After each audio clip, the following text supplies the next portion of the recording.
Hi everybody, welcome to Dulcimerica. My name is Futch. Thanks again for joining me for Summer Strummin'. So maybe you just joined up with the Mountain Dulcimer family, welcome.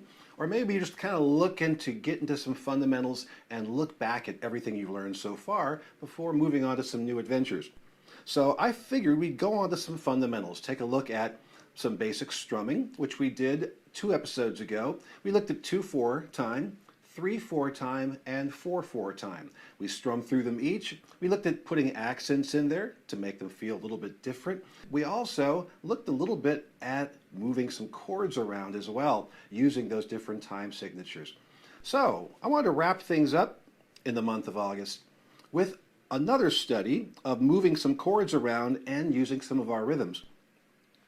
This one really is mainly about playing our D major, G major, and A major chords and scales, both of which we've looked at in the previous couple of episodes. And if you haven't seen those yet, head on back, take a look, and then come on and take a look at this one as we put some more of this stuff together. Here's what we want to do here. We have D, G, and A. We have our D major chords that we've played all up and down the fretboard. And we have our G major chords. We've done the same thing, playing them up and down the fretboard.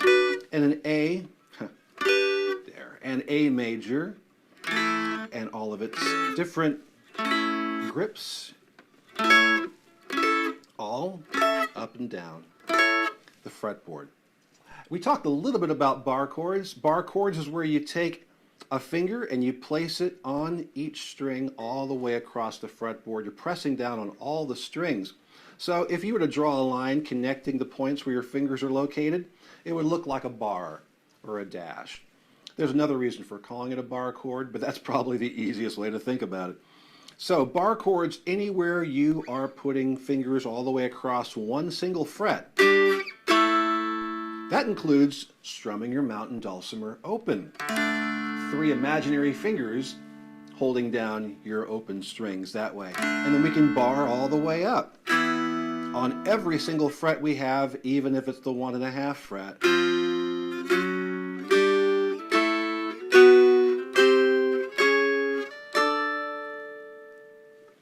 When you're in DAD tuning, as I am right now, a bar chord isn't going to give you a full chord of 3 different notes, your root, your third, and your fifth. It's going to give you the root and the fifth with no third at all. So when we strum open D, A, D, we're not quite playing D major, which is D, F sharp, and A. The F sharp is the major third that's missing. But we are playing the root and the fifth. And usually that's enough to give us a feel for the chord. Our 101 chord, we use that for A major. A major is A, C sharp, and E, but the 101 chord has an E on the bass string, E on the melody, and an A on the middle string. What's it missing? It's missing C sharp, that third in the middle, the major third. So your bar chords are all going to be what we call 5 chords, root 5 chords. So you'd put a number 5 after it, D, 5. Bar 3 would be G major, G on the bass string and melody string, D on the middle string.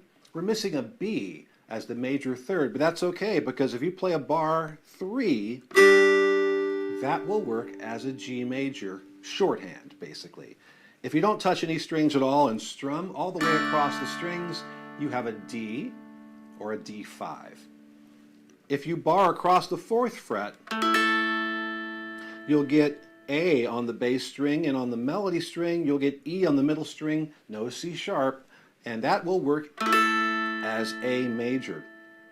So your 1-4-5 chords, remember those from our last episode? Our 1-4-5 chords are chords built off the 1st, 4th, and 5th notes of the scale in the key of D major. That's D, G, and A. So our bar chords, or our 5 chords, are D open, no touchy. 3, fret 3 is our 4 chord G.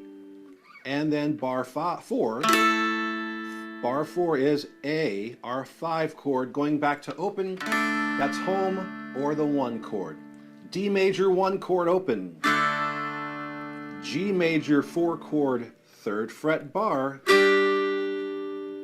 and A major 5 chord 4th fret bar. There we are.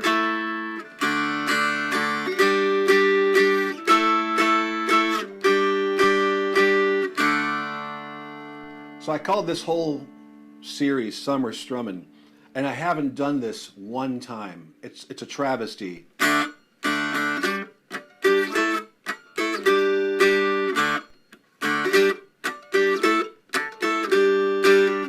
Summer strummin'. Sorry, I had to. Anyway, so let's go ahead and do a little exercise now. What this is going to do is going to combine moving bars in the 1, 4, 5 positions. And then we are going to be adding a little bit of melody to get used to playing a little bit of melody as we're moving the bar. Because what we're doing basically is we're leaving the world of the drone kind of behind. That drone melody style where we play everything on the melody string and let the middle and bass strings just sort of drone on unchanging like this.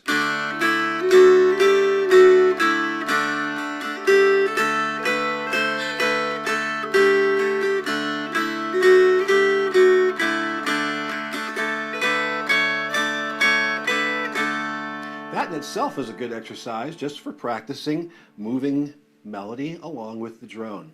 Now let's take a look at the notes that I'm playing. Starting off with D.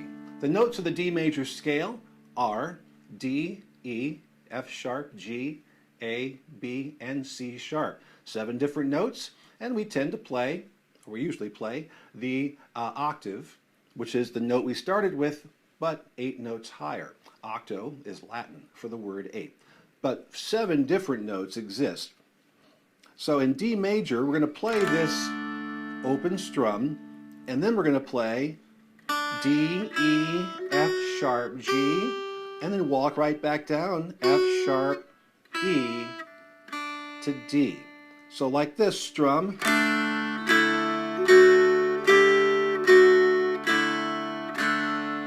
So we're playing the first 4 notes of the D major scale with a D and an A behind it, and it sounds really good, doesn't it? Now we'll do the same thing for G major. We're going to bar all the way across the 3rd fret, putting our fingers down on every string. And now we've already got the first note of the G major scale covered at the 3rd fret. So what we need to do is use the thumb to pick up A, B, and C, and it'll sound like this.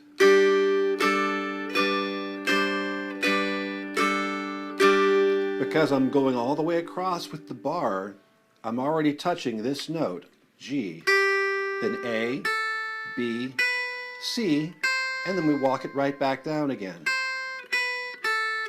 Only we're doing it with the bar in place. Now take it back to D. And back to G. Back to D. All right, now let's go ahead and introduce our A, our 4 chord. We're going to bar at the 4th fret. And by nature of playing that bar across the 4th fret, I'm already playing the first note of the A major scale, which is A.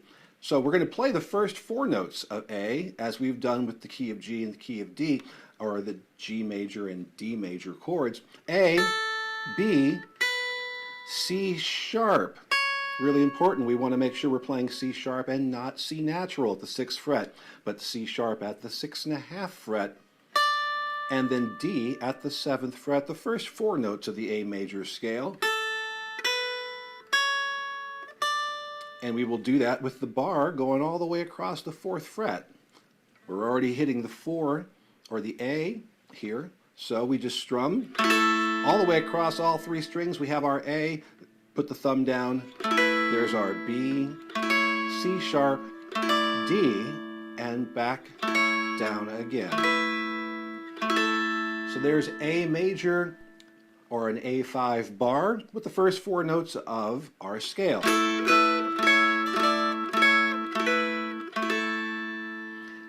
Something I want to point out here is that we're playing these root 5 chords, these 2-note chords that can be either major chords or minor chords. How is that?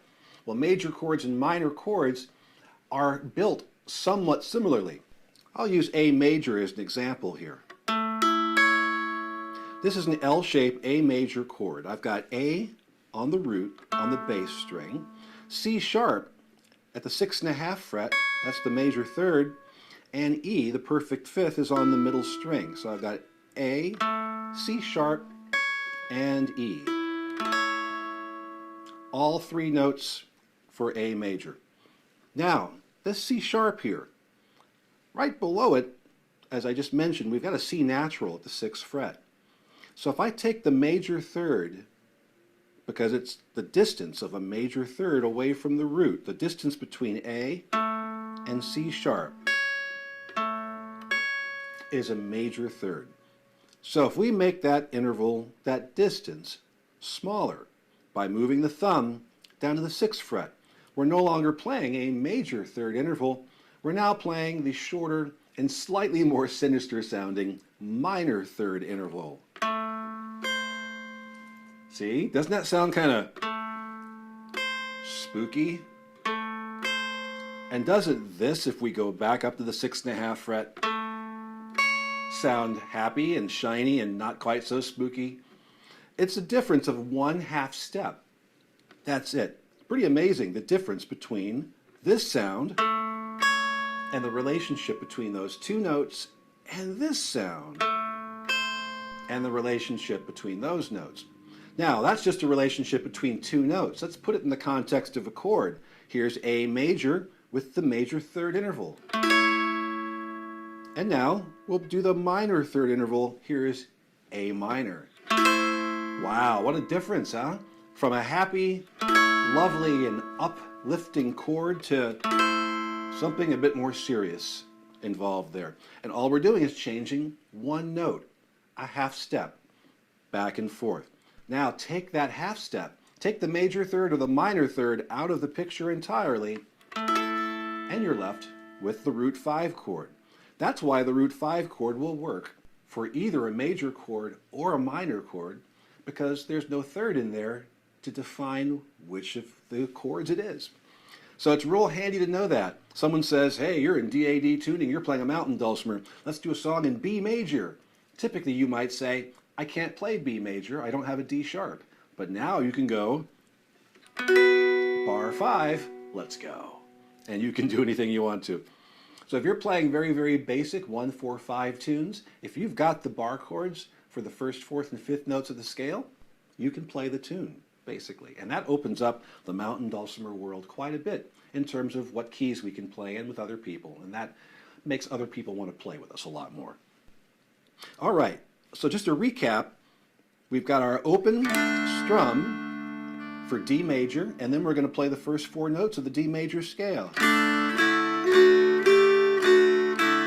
That first strum includes the first note of the scale. Strum, and then we add our 3, and then walk it down. G major bar 3, strum, and then add the 3 notes up with your thumb. Strum all the way across all 3 strings each time you do this. Let's go back to D now. And now we go to bar A, bar 4 for A major. We've got that 1 strum across all 3 strings. Use the thumb to pick up those notes there. And now let's go back to D.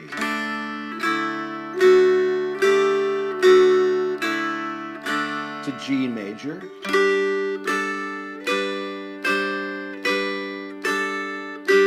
Back to D major. Up to A major.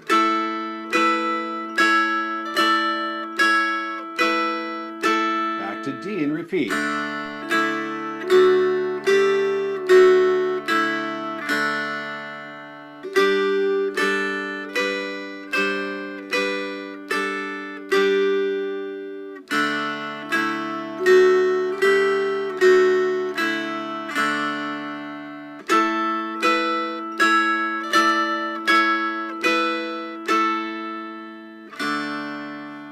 And there you have a nice little exercise that will get you used to playing bar chords, moving those bar chords around, and playing a little bit of melody as far as your thumb will allow you.